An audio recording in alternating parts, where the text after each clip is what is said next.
meat and curry, I'm your man. Cause how we all lose it is a mystery. It's like the changing of our wardrobes from a dire history. But it's the one making us not stop. 50 kilograms is all we've got to drop. La la la la, la la la la la la la la.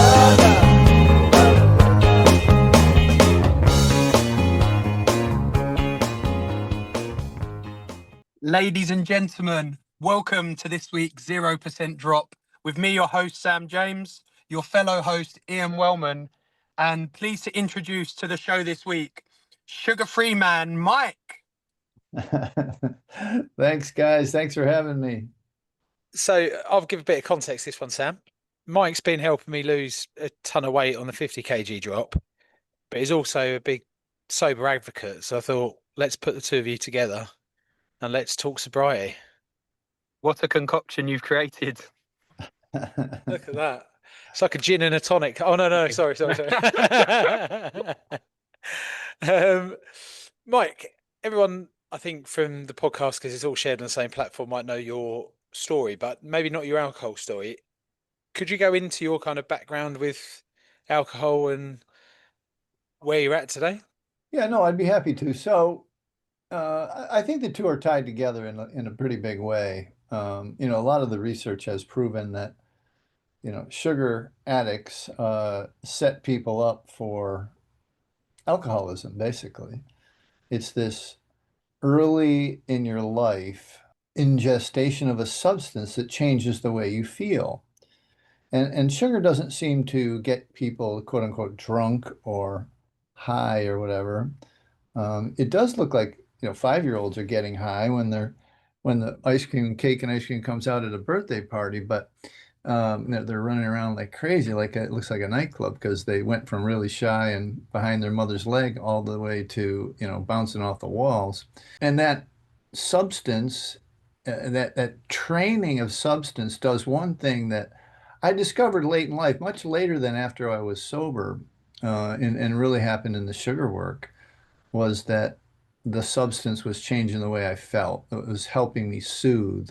And what it was helping me soothe is I had a alcoholic father who was kind of narcissistic, took up all the air in the room. It was all about him, and he was pretty violent physically and emotionally and mentally. And, he was an ex-Marine, he was in the Korean War, was a decorated war hero. And, I honestly think he had PTSD. He was charismatic, he was handsome, and he was just a drinker, and he was drunk a lot and wrecked cars and like that. So anyway, but he kept a job for many years. After he was a Marine, he was a prison guard and president of the local union. It's a really rough place in the early days when he was there, and he was a street fighter. He'd never lost a fight in his life.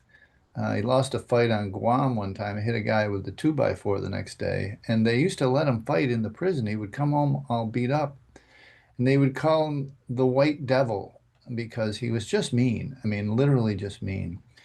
And one of the deals my mother made was don't hit him in the head. That was kind of it was difficult for my mother to, handle that situation, because she was kind of one of us, really. She was walking on eggshells to make sure, when he was drunk, when he wasn't, when he was happy, when he wasn't, that kind of thing. So fast forward, I started drinking beer at 13 or 14 to be with the cool kids, to drink behind the high school and liquid courage so I could talk to the girls at the high school, right? And that continued. I literally blacked out the first time I ever drank. I had a partial blackout the first time I ever drank at 13 or 14. I can't remember when it was, but I think it was 14. But anyway, and so I went to through high school, and in New York State, you could drink at 18 years old. Now it's been changed to 21.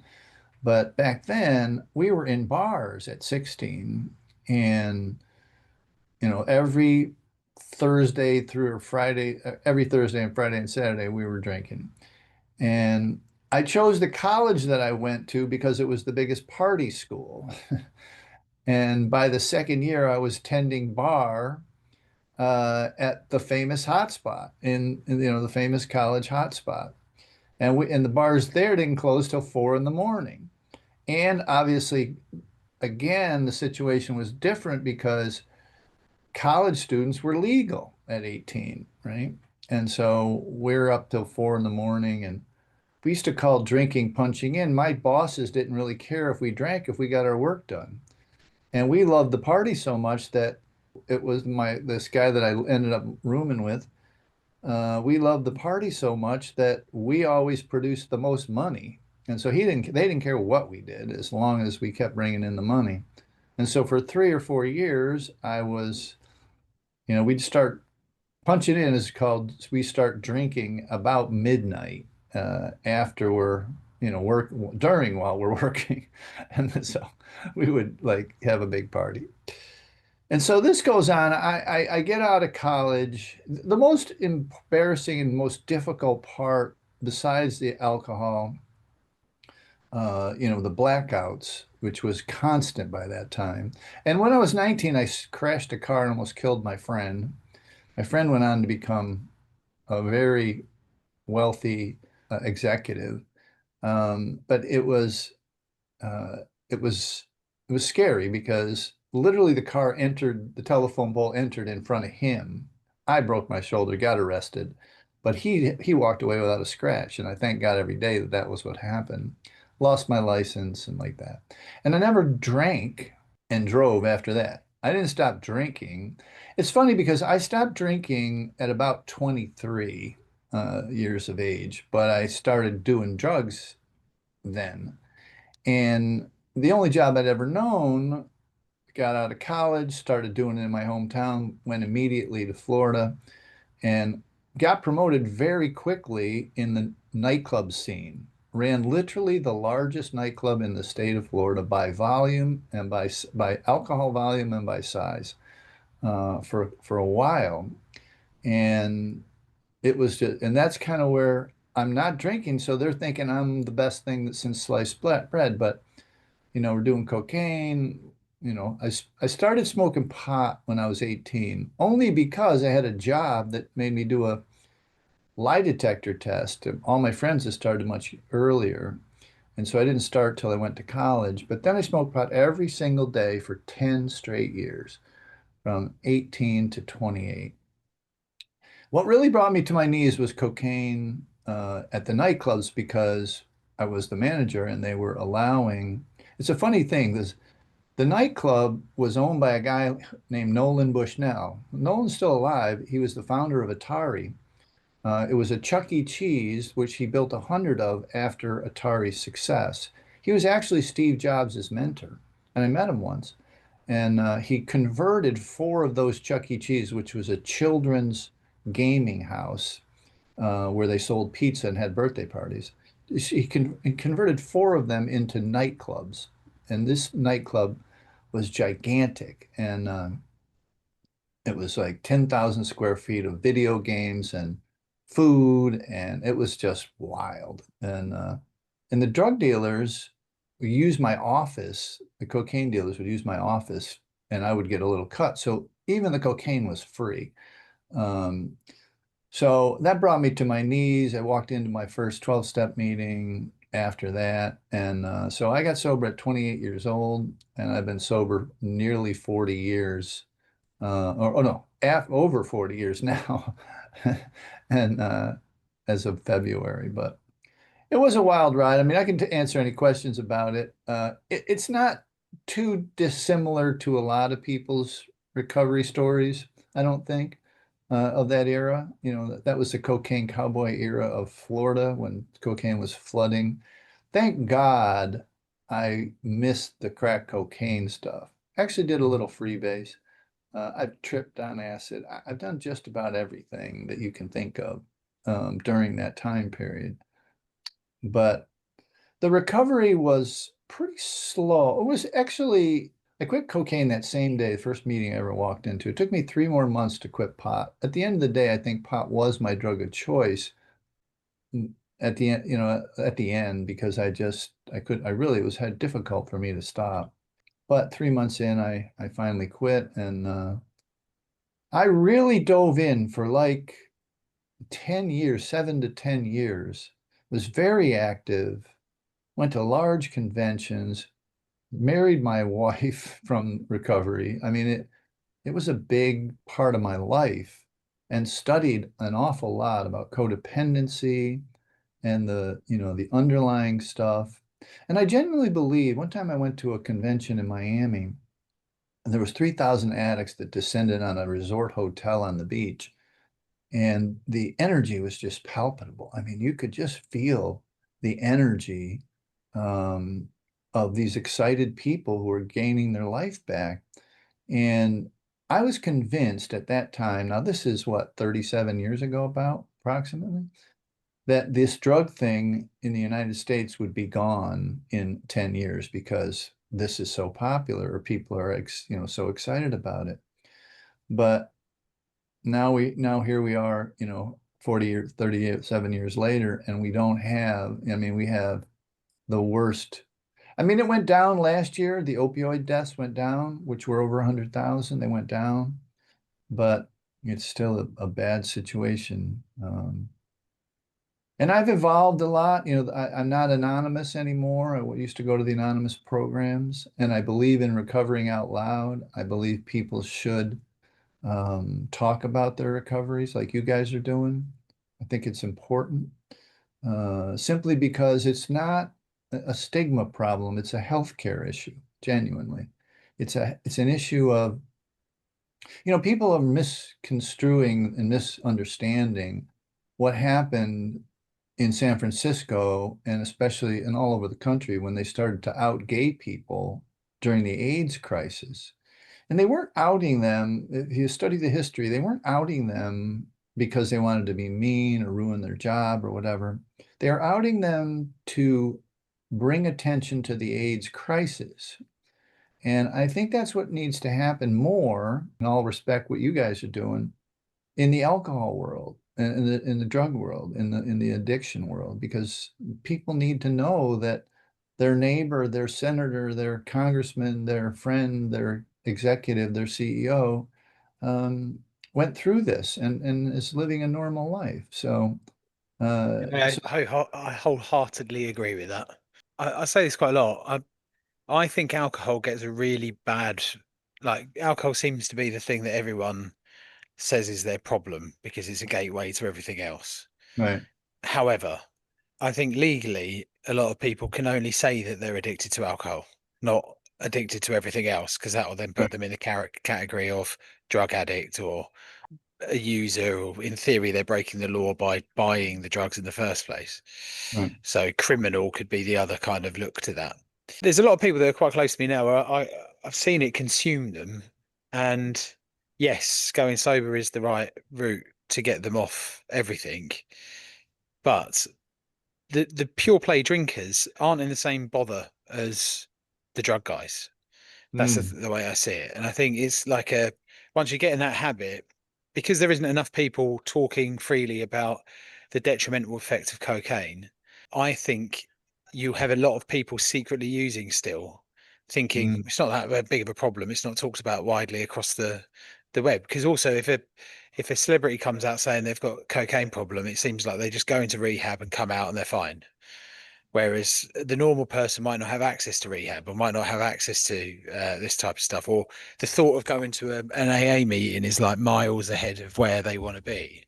right. And I totally agree with that. I think there needs to be far more noise about cocaine and how it and drugs like that, how it can completely wreck there.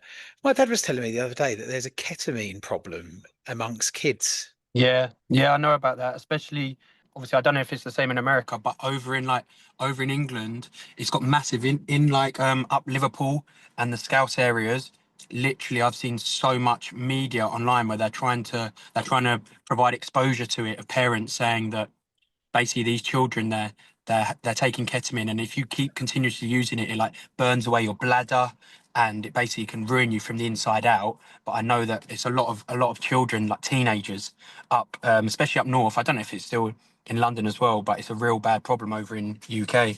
That age is really difficult to maintain. My brother's that age at the moment, but I remember that age. I was smoking probably at 13, drinking at 13, 14.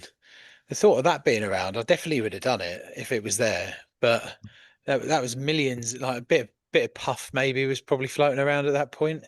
That is Yeah, mental, isn't it? I heard that the other day and I couldn't believe it.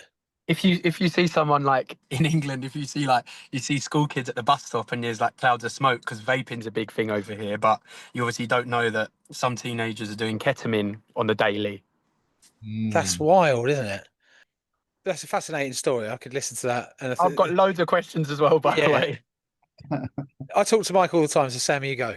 Yeah, I was going to ask a couple of things, Mike. So, your story is very, very interesting, and there's so many bits that I'm remembering and want to pick out. One of the things I was going to ask you, firstly, you mentioned obviously around your upbringing, around your father, in terms of his relationship with alcohol. Do you think that I think you said you started drinking at 13, 14. Would you say that where he was drinking, you saw that as a normal and as a path to go, or how would you hold that as it affected your relationship? How would you class? Would you say it was like, yes, that was the main reason you started? Obviously, I know you mentioned you want to be with the cool kids, but did it affect your relationship with alcohol at all? Oh, absolutely. I mean, that's what I believe. That's how I believe men had fun. You know, all the golfing that we would do or whatever, any, event we would go to, there'd be alcohol and he would be imbibing and enjoying himself. He seemed to be at ease when he was drinking and with his friends and whatever, baseball or whatever, softball, whatever. And so he seemed to be at ease and was joyous, genuinely. He wasn't angry. He wasn't an angry drunk. He was a happy drunk. He was happy when he was drunk, I mean, later, like he did get a little angry, but most of the time he was very, very joyous when he was drinking. And he was not joyous when he was not drinking. Yeah. So that kind of, I guess, registered in my brain. Okay, sure. And my question on that was, do you, so obviously you was with him when he was obviously drunk at the time. I wanted to understand your opinion now. I was reading something the other day where they were saying that if a parent you go to a party, whether it's a child's party or an adult party, and then you've got your children there, but if you're intoxicated yourself as an adult, when you're the sole provider you're the carer for that person, would you see that as, obviously that was like, for me, it was something back in the day, like I'd go to the working man's club with my parents. What I'm saying is now, when I'm actually breaking it down and thinking about it, do you think you would see someone as unfit to look after their children if they were drinking now? Oh, yeah. I mean, there's laws now. There's a separate law, and I think it's I'm not. not saying I'm not saying that they're going to drive or anything like that, but I'm saying in general, if you go to a party and then like the parents have had however many drinks and the kids are just playing over there, for example, if something was to happen. Well, yeah, I mean, you're obviously impaired, and you're not, your reactions aren't as quick. I mean, and you're not paying as good attention. So, yeah, absolutely. I mean, I don't think it's, it'd probably be a judgment call whether it rises to the level of child abuse, but it's not a good Yeah, thing. yeah, for sure. And my other question to you was based on it's not on your story specifically, but you did touch on it. So in America at the moment, I know that there's a massive problem. So it's not as bad in the UK, but with fentanyl, and it's so close to a certain amount where it can be completely past a dangerous level. It can kill people instantly. Is fentanyl one of the main problems in America, drug-wise, that's causing deaths over and like addiction over in the States? Yeah, I mean, I think it's beyond addiction. I mean, it's scary in that they're putting it to boost up the power of fake oxycodone, oxys, right? Yeah. And so they put it in there and they try to get the right amount so that Mm. it's cheaper for them to create. It's synthetic and cheaper for them to create. But sometimes they get the formula wrong and there's a big overdose flood. 10 people die and they got to get those pills off the street kind of thing. So yeah, absolutely. One of the things that's happened because of the fentanyl and oxys in general is that I flipped my whole belief of Suboxone. Suboxone is taken to, it used to be methadone back in the day. When I first started in NA or first started recovery, I was a staunch abstinence-based person, right? And even sugar for a little bit, I am an abstinence-based person. But I do believe now in what's called harm reduction. I know a lot of people, and a couple famous people who are alive today because of Suboxone, where they're able to take a little bit of Suboxone and, get steadied and then quit the Suboxone, right? Yeah. And that happened because of the oxy and fentanyl pandemics, really, because you could drink and you can even do heroin almost, and there wasn't that many overdoses. But this stuff, one accidental wrong pill or wrong shot, and you're dead. So you can't recover if you're dead. So it changed me from, a straight abstinence-based person to someone who believed in harm reduction and helping people, titrate down a little bit until they could get, clean completely. Yeah, I was going to say, I know that when I've read some of this stuff online, people are saying that the fatal dose of fentanyl is so close to the amount of like that people would be okay with. It's like really really scary. But I Yeah. know over in the UK as well, that is still something. What you're mentioning around the harm reduction is something that's happening here. I know in the prison system over here, you get people that are in drug rehabilitation in the UK, and when they're in the prisons, they may have been addicted to a substance, but instead of them going completely abstinence cold turkey, like you said, they're provided a small amount of a substance that can replicate what they're doing. So it's not so harsh on their body that they completely stop in order to then provide the rehabilitation to get them out the other side. And Yep. and my question to you I wanted to ask you about, you said obviously you was working in a club and you was running that. Was it seen as was you hiding what you was doing from the other members of your workforce or from like the big boss at the club, or was it seen? You obviously said the dealers were working from your office. Obviously they were allowed in there, but what I'm saying is, was it seen as part and parcel with all the workers there, like in the people, in, I don't know, people that are coming out serving the tables or bar staff or whatever waitresses, whatever? Was it seen as that was standard, or was that hidden from some levels of people? That's a good question. So there was a small inner circle of a couple bartenders, another manager or two or whatever. So there was a small inner circle who knew, but eventually everyone knew. When I, Yeah. when I get near the end, everyone knew. It was no secret at that point, But no, I think the answer to your question is we tried to hide it, but that didn't work so well. So Okay. Yeah, no, and it's interesting when like obviously from your stories, extremely interesting. We've had like obviously we spoke to a lot of people from the UK on here, and their route of like when me and Ian have discussed before, our route would be, when we get up to a certain age, we would like take some alcohol from our parents' stash that was in like in a cabinet in their front room, or would find some old beers in the garage, and then our route would be we go to the park, and then we'd start getting into 16, getting served, getting booze from the off license, and then we'd go to parties in our year when we turned 18. And that's kind of from our area. We've spoke about stories from people in the UK and England. That's kind of their route.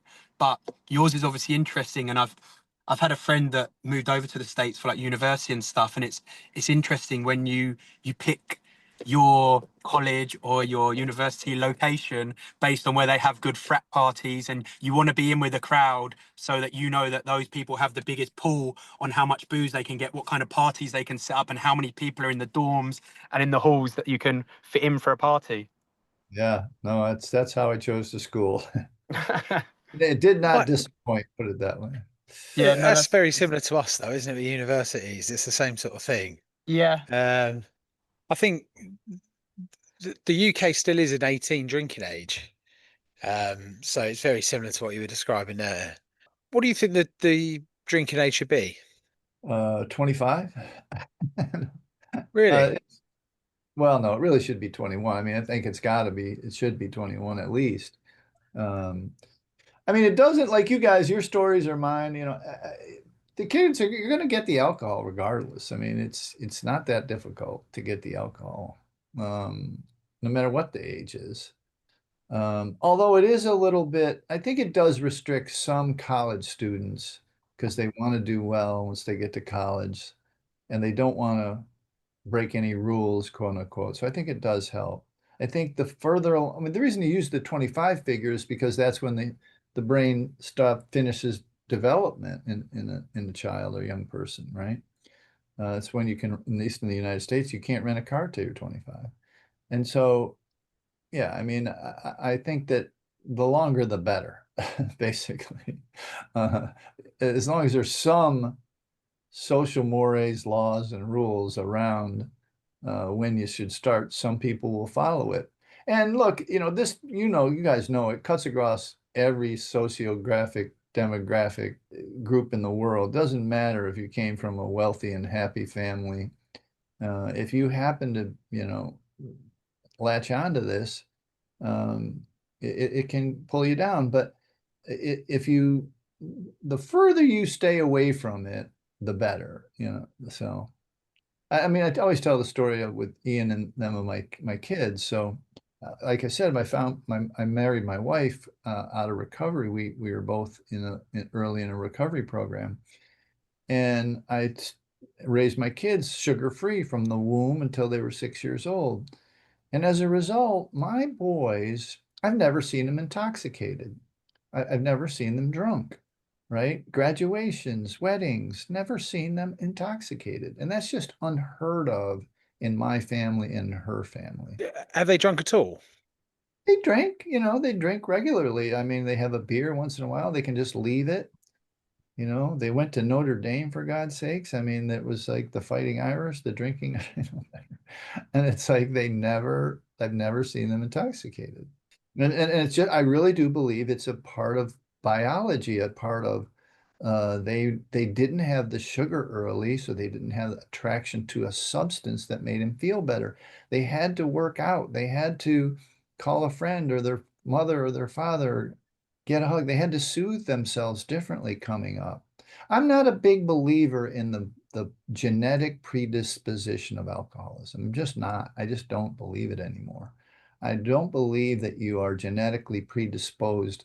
I believe your biology is trained through early exposure to substances, caffeine, the energy drinks, what you were saying, Sam, about the vaping when the young kid, all of these exposures to drugs early on set up an immaturity, an emotional immaturity that they're not able to recover from. And they will use the legal substances, the sugars, flours, caffeines, they'll get prescriptions, they'll go and doctor shop and get the Adderalls, and then they'll use the alcohol as well. And they'll mix this cocktail that is socially acceptable to manage their emotional life in a way that they learned from their family or their friends, not that they were genetically predisposed to, right? I just don't believe it anymore. I've seen it in action many times. I've got to ask you, so 23, you're drinking excessively, Right. but you just stop.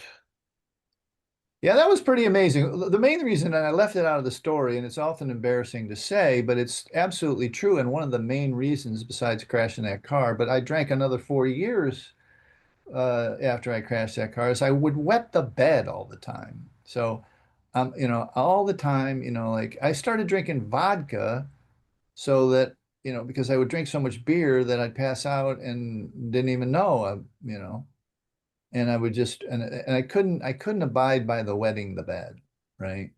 And so from the time I was 23 to 28, I drank alcohol maybe 3 or 4 times. That's it.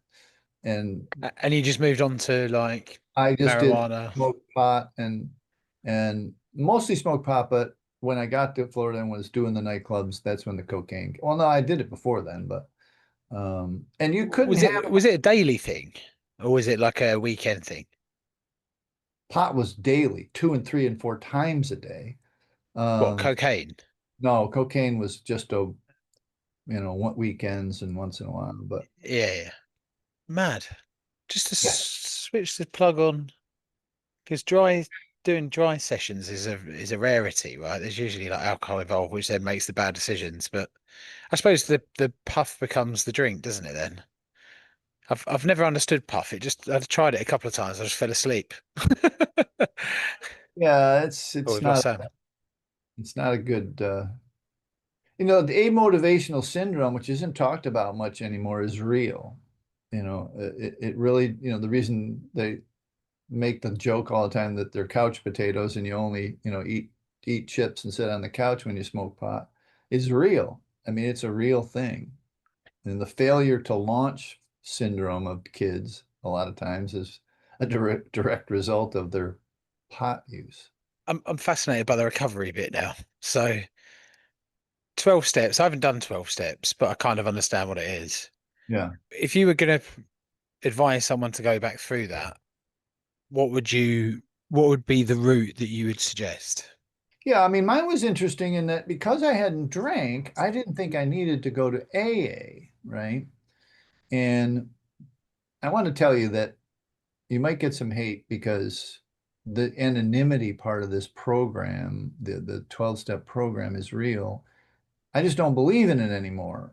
And I think there are issues with the 12 steps, mainly the no outside information tenet of their program, of the program.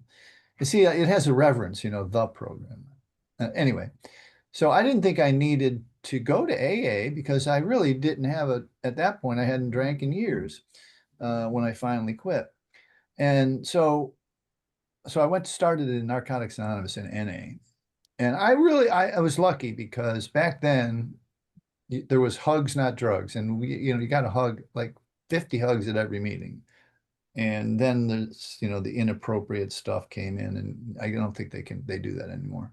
But I think it was very, biologically healing. I think there was a lot of, and it was the age group was much different. But then we got to the point because of the cocaine cowboys in California, in Florida at the time, and all the drugs coming in from South America, that we literally went from 3 or 4 meetings a week to 50 meetings a week in about a 2-year period. And there was an original crew, there was more, but there was an original crew that I hung out with, about 14 or 16 people, 20 maybe. And it was wonderful people. And of those group, 14 of them married one another. Like they got together. And so it was a real tight-knit group. And I think there was just a little bit of luck involved that we all became friends and were helping other people. And Those hugs turned into something more then. exactly. And then we literally had to go to AA because we were having difficulty because we were supporting too many people, helping support too many people that were coming in from the drugs and stuff. So the answer to your question, Ian, is like, I think the 12 steps are wonderful. It's it's in a unique organizational structure where there's no leaders or anything. I wrestle a little bit with the spirituality. I've read the history. One of my mentors is a guy who's still alive, has written very extensively about it, William White. You can actually Google William White, Mike Collins, the history or the future of recovery. We did an article together in 2018. And I think Bill's still alive, but he's really, really retired. He doesn't do anything doesn't do any work like this anymore. And he's wrote extensively on the history of recovery. Some of his books are gigantic books about the history of recovery, which goes way past, beyond, and before AA and the 12 steps ever came into being, right? And he's really like, the history is very fascinating to me. And the history of AA comes comes from a thing called the Oxford group, which was a spiritual group, right? Now they say it's not religious, and you can call it God, whatever you want in the program, but again, warning, warning, warning. You may get a little hate on this because the people that are committed, this is like I'm talking heresy against a religion of some sort, right? And they're very committed to the 12 steps and the way that it's structured, and there's no ability to change it, which for me, especially, you know me, in the sugar thing and the science that's developed, we have a bigger pandemic on our hands in that, like, the biology of the human ingesting sugar is the behavioral change part of it. And they call all of recovery businesses behavioral change businesses, the behavioral healthcare business, that's what they call it, is affected by the science of it. And it's like, not that the treatment centers are any better, because treatment centers, 85% of them are just basically great places, with a great meal for 30 days and sometimes a detox center and the 12 steps. They just go to 12-step meetings, right? And so most of the treatment business is based in 12 steps. Judges send you to 12-step meetings when you get a driving while intoxicated. So it's in an evolution right now, the 12-step, or the popularity of the 12 steps, or the use of the 12 steps. Again, I would recommend it to anybody. This is not in any way, shape, or form my denigrating that system at all. I think it saved my life, and I think it could change, save other people's lives. It's free, or $1 or whatever, and the community is amazing. But there are some issues that I think need to be addressed and can't be because of the doctrines that are the structure of the way it is. So that's a very controversial statement, and you may get a little grief from some of your listeners. Just warning you. As I say, I haven't been through it, but I know a lot of people that have, and I find the stigma around saying that you're going to that group to add an unnecessary pressure to go. One. Two, I've had a lot of people go into it saying, I'm not as bad as half the people in here. Like, I'm not sure it's quite for me. And I think Sam and I, when we started the 0% Job podcast, it was very much around normalizing going sober to before you're at the point where it's controlling you totally, right? So having we do dry January in the UK. I don't think that's a long enough period of time. I think you want to spend 3 months without alcohol and see how you feel, maybe 4 months. 1 month's fine as a kind of get to understand it and maybe break the routine. But it's normalizing that. For us, it's like when you go sober, people look at you as if you're either a heroin addict or you're mentally ill. Like there's no like two ways there. Yep. And the bit that I found with the people that went into that, it was a bit too much at times, and also they said there was this big push towards going to church again and getting into religion and this type of thing. And a lot of my pals are total atheists; they've got no interest in that whatsoever. And I think that then repels quite a few people from doing it, because it's like, am I getting like indoctrinated into some sort of cult? And I can't personally comment, but this is the stuff that we've heard. And that's why I asked, is there a different way? And if there is a different way, how would that look? Because I do think there's a lot of big religions trying to focus on support and helping, and then doing it with religion being the path and the way out of there, when a lot of people don't believe in religion anymore, right?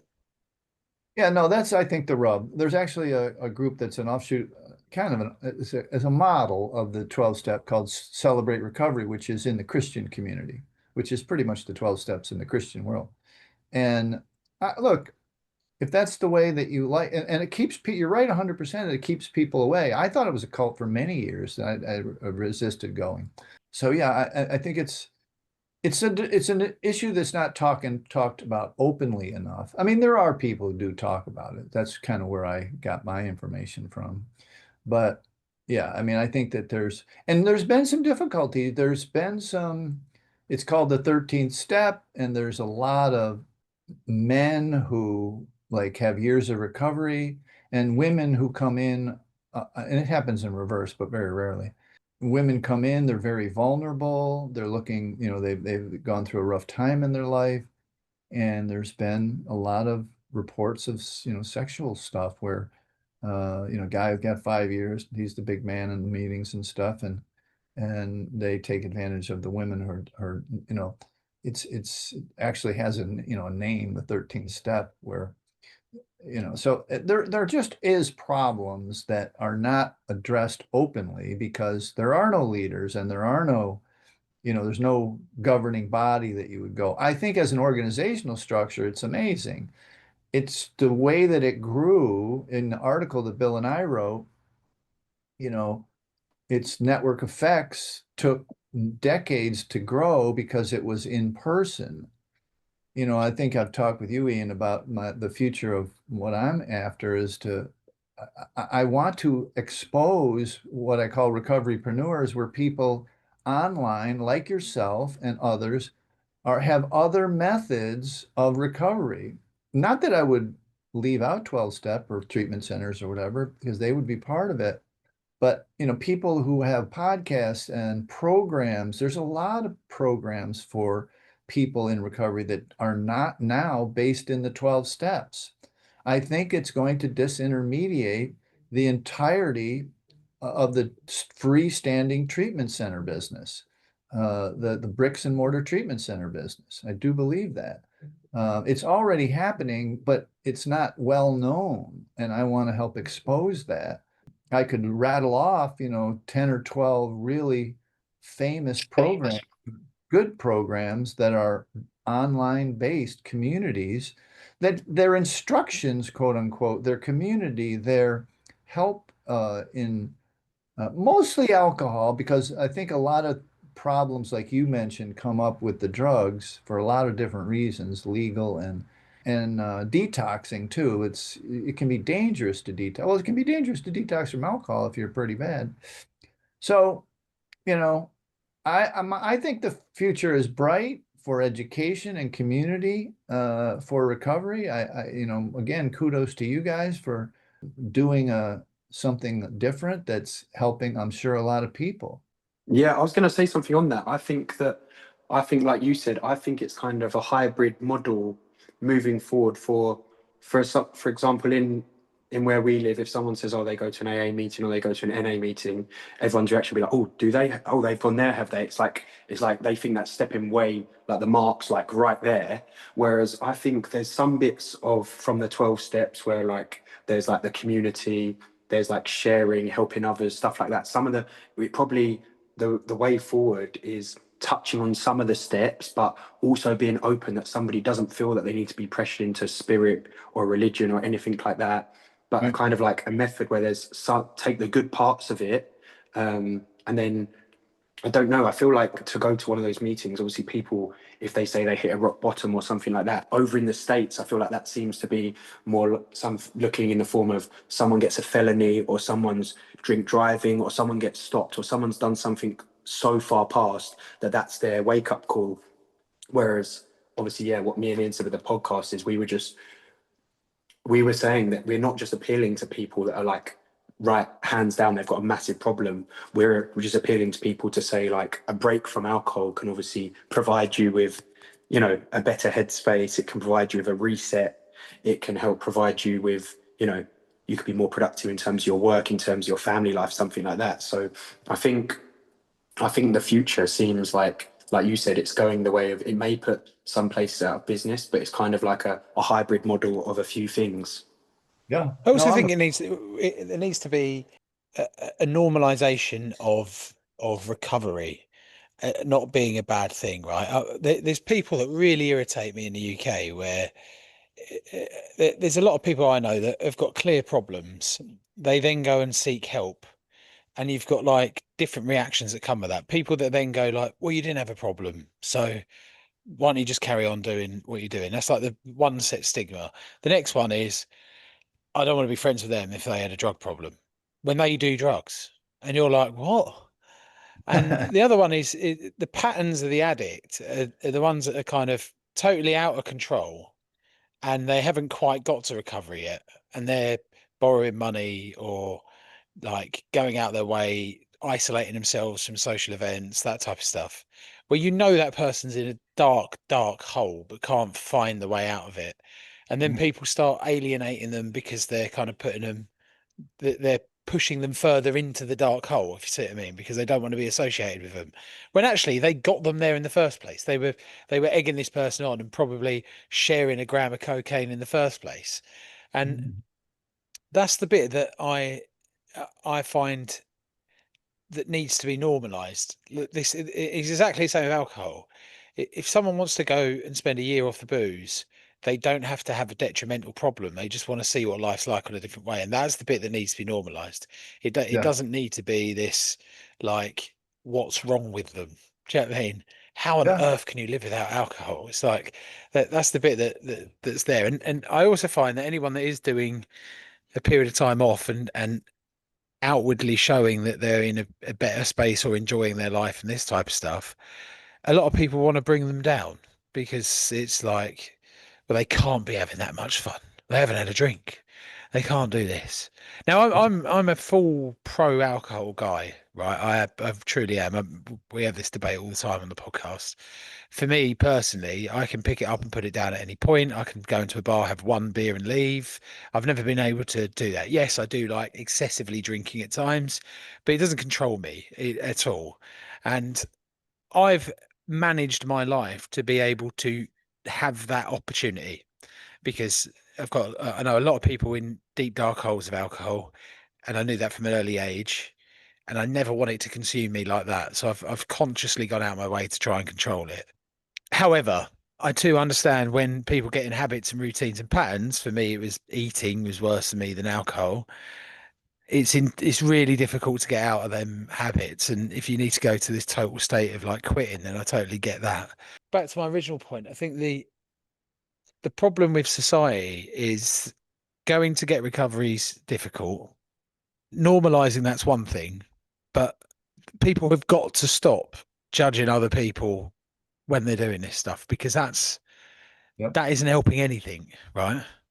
No, I I don't know agree. if it's the same in the States, but over here it's a nightmare. There's like, It's similar. It's very similar. Yeah, I think the rise of the sober curious movement, this is mostly with women, but now men too.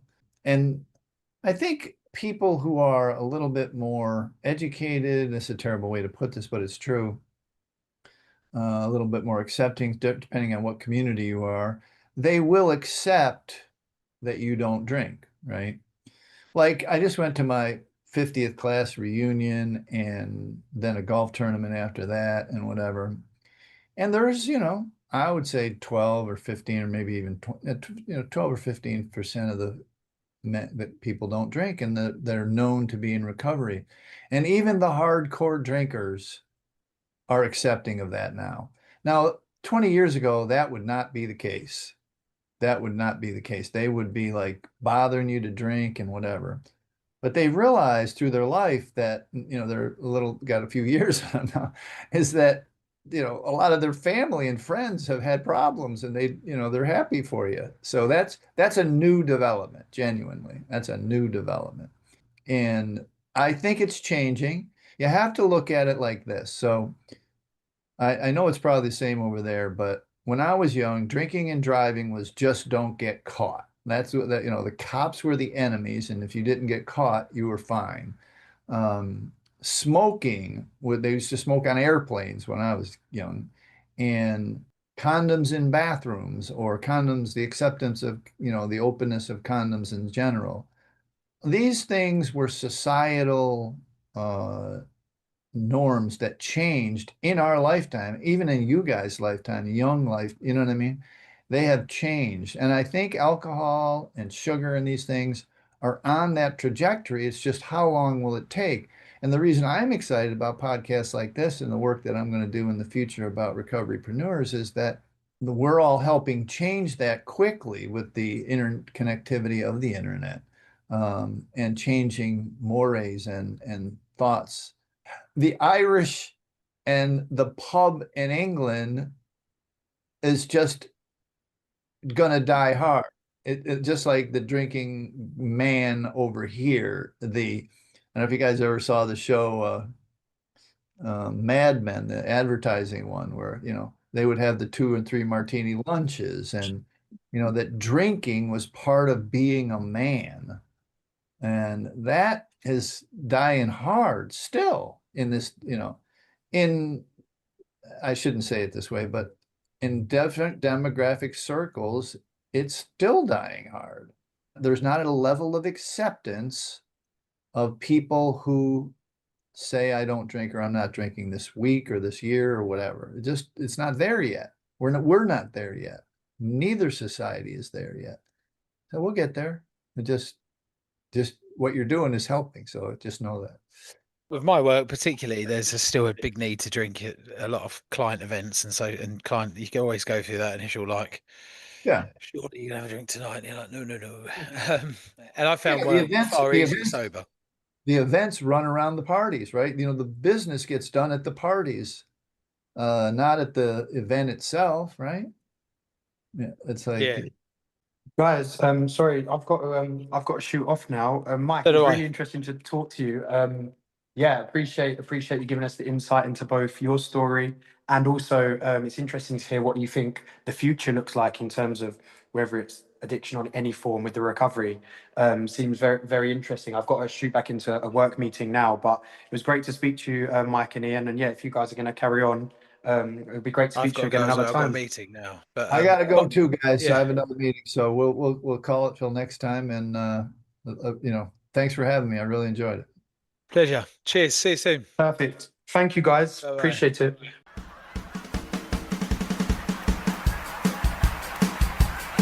We've got some diet plans, health scans, sugar bans, fitness fans, PTs, injuries, laying off the Chinese, ball games, gym chains, protein gains and skin tight tops, and we ain't gonna stop until we hit the 50k. Drop, drop, drop, drop, drop, drop, drop. No excess fat, no FAT, no curry back, no guarantee.